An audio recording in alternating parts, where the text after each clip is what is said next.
Hi YouTube! So it has been a minute since I have last recorded a video. It's been several months and I have a good reason why I've been absent, but I'm really happy to be back. First reason is, if you can tell from my previous videos, I have a completely different setup. It's because I'm in a whole new house. This summer, this spring really, my family and I, we purchased a new home, and that was a process and a half. And just the process of getting everyone moved and with the 3 kids and trying to do all the things that I was trying to do, it just got to be a lot. But I really wanted to be here on YouTube. And another part of that was just trying to figure out where this channel fits in the grand scheme of my marketing and my life, really. The thing I really battled with was, how do I show up here in this space? What are my goals here with this channel? Who am I even talking to?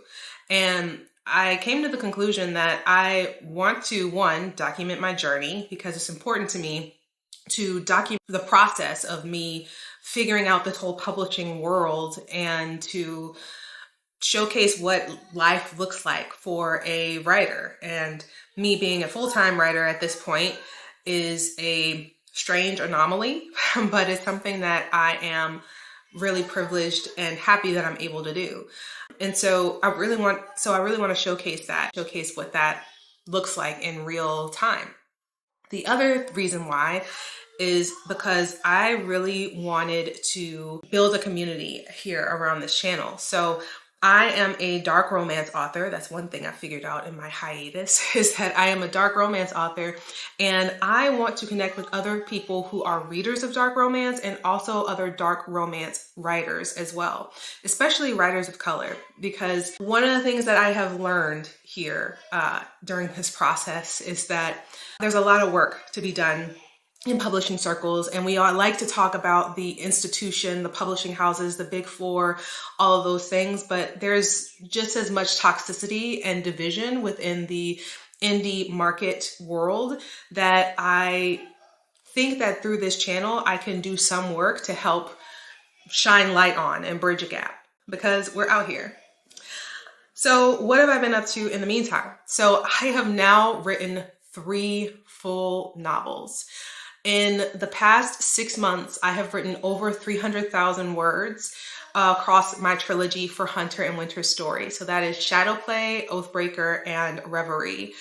Shadowplay is off to the presses. It's actually right here. This is Shadowplay. You can see she's pretty thick for a dark romance, romantic suspense. And Oathbreaker and Shadowplay. Shadowplay is actually the longest book in the trilogy, but those are written and they start coming out next month. I'm recording this in June 2024. July 23rd, 2024 is when Shadowplay actually hits the internet streets and maybe some stores, you never know.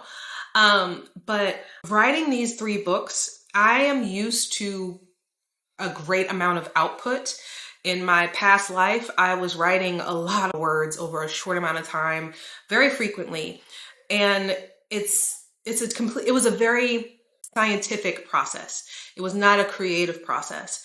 And so figuring out how I am to craft my own creative process and also learning things in the revision process has been a journey. It's been something that I haven't really experienced before, even though I do have an undergraduate degree in English Lit with a focus on creative writing.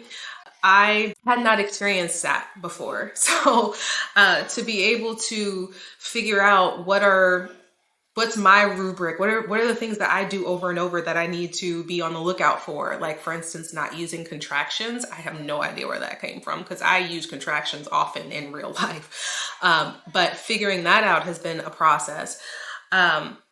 Also just figuring out, as I'm DIYing all of this stuff, like I created this cover, I'm really proud of it.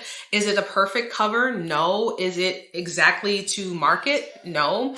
But you put it alongside a whole bunch of other books, at least it makes you stop, right? You put it next to a whole bunch of other dark romance books and you're like, oh, that looks interesting.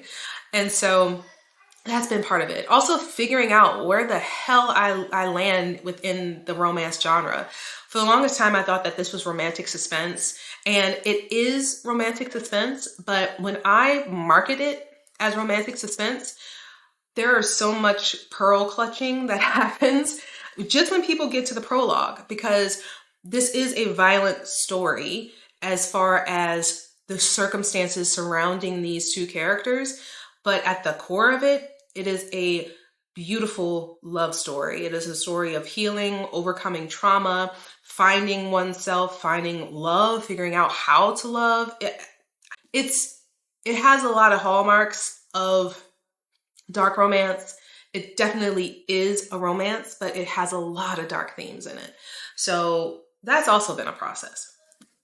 So where do we go from here? Well, my plan is to continue showing up here because I just really like making vlogs. And you know what? If nobody watches my vlogs, fine. It's totally fine, but I like making these vlogs. And if you want to stay up to date with what Angel M. Shaw is doing, I would love to have you subscribe. So click the bell, click the button below, and click the bell if you want to get notified when I have a new video. So what am I up to now? So now that the Devil's trilogy, so I'm calling it the Shadowplay trilogy within the Devils in DC saga, which has multiple couples. I have finished Winter and Hunter's story, although I have a Christmas novella planned, which will come out on my birthday, November 19th. And that I'm really looking forward to. It's titled Winter in Paris. That is a working title, but you can guess they're in Paris. Paris is a big, big part of the storyline. The other things that I'm working on is I have the two side couples that are getting their own books. I have planned these as duologies, and so I'm working on those books. But what really is calling to me right now is my next standalone in the Devil's universe, but it's not directly tied to Hunter and Winter and the other cast of characters that are out there.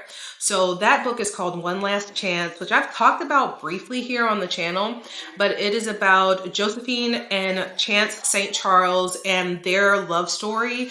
It's a marriage in crisis, second chance romance type of book. It is a standalone, it's one book, and they are tied to Hunter and Winter and those folks. It's also set in Virginia, this time in Southern Virginia, in the Tidewater, Norfolk area. And I'm really excited about this story because I've read some marriage in trouble, marriage in crisis stories that are kind of in the same realm as this, but it's just, I'm in love with this love story and they keep calling me, they keep bothering me. So I think it's time for me to work on Chance and Joe's story. There's another standalone that's also kind of tied into that, I'm calling it Project Tidewater area, but that's probably going to be a 2025, 2026 project. After that, I'm going back into the Devil's universe, so not a big surprise that Leo, who is Hunter's best friend, is going to get a book. Part of that duology, he's going to get 2 books. And then also Veronica, who was Winter's best friend, will also be getting a book, maybe a duology. I'm not 100% sure at this point because the Winter and Hunter story was supposed to be a duology, so who knows? I just follow what the characters tell me.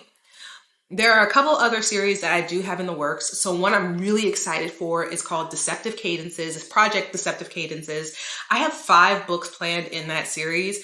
And that series centers around an opera singer, a conductor, and a composer. And there's some type of suspense element where the opera singer is being stalked. That's all I can tell you right now. And because that's really genuinely all that I have right now. But I do know that it is 5. There are 5 books in that series, and I trained as an opera singer. I went to a special high school there. I sang opera, and then I went to college on an opera vocal performance scholarship. And before I realized that I liked books way more than I liked being on stage, because hello, I'm an introvert. But I'm really excited to write that story. So that's going to be coming out probably in the second half of 2025, maybe early 2026. I'll get book 1 out for that one, but Chance and Joe's story in One Last Chance will be coming out prior to that. So that's what I'm working on right now. And I have a couple other standalones in my brain, but I'm going to keep those mum for right now because I don't know. Those might come out soon. They might not. Who knows? Anyway, thank you for watching this video. I'm so thrilled that you are watching it if you've gotten to this point. I am super thrilled to be creating content here. And if you are a BIPOC reader or writer, if you read within that dark romance genre, subgenre, or the romance genre, and you want to follow along on this journey of publication, whether you are starting your own journey of publication and you just want to connect with other writers, because that's one of the things that I have learned about this community is that for the groups that are connected, they are very connected. And a lot of people do genuinely want to help out their fellow author. So if that sounds like you, if you want to connect with another author or authors through this channel, if this type of content as I'm writing these things appeals to you, then I would love it if you subscribed. But anyway, that's all I got for now. Bye.